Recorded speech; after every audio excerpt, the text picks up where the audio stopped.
आता या व्हिडिओमध्ये आम्ही तुम्हाला एक सर्जरी जी आम्ही नुकतीच केलेली आहे त्याच्याविषयी बोलणार आहे।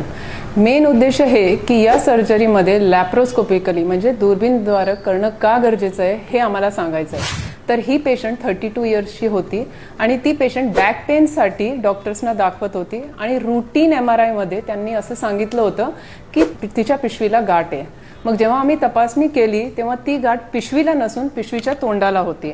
मग तुम्ही हे समजून घेतलं पाहिजे की ही तुमची पूर्ण पिशवी आहे, त्याच्यामध्ये हा वरचा भाग जो आहे तो बॉडी आहे आणि हा जो भाग आहे तो पिशवीचं तोंड आहे। हितं एखादी गाठ असणं आणि हितं एखादी गाठ असणं याच्यामध्ये खूप फरक आहे।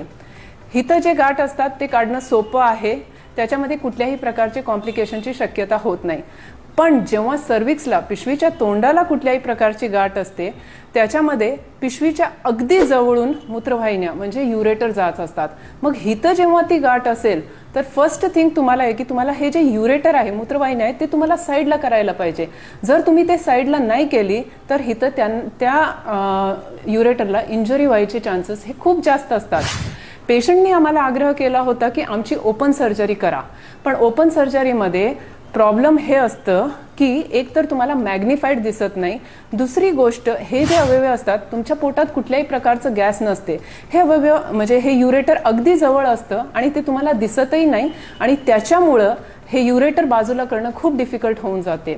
आम्ही जेव्हा पेशंटला काउन्सिलिंग केलं तेव्हा पेशंटनी ते काउन्सिलिंग ऐकून लॅप्रोस्कोपीद्वारे ही सर्जरी करून घेतली। लॅप्रोस्कोपीमध्ये फर्स्ट प्रोसेस होती की आम्ही हे युरेटर बाजूला केले आणि ते युरेटर खरंच त्या गाठीच्या खूप जवळ होते।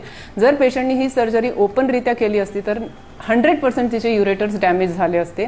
दोन्ही युरेटर्स आम्ही बाजूला केलं आणि व्यवस्थितरित्या ती गाठ काढून घेतली आणि surgery was really very beautiful.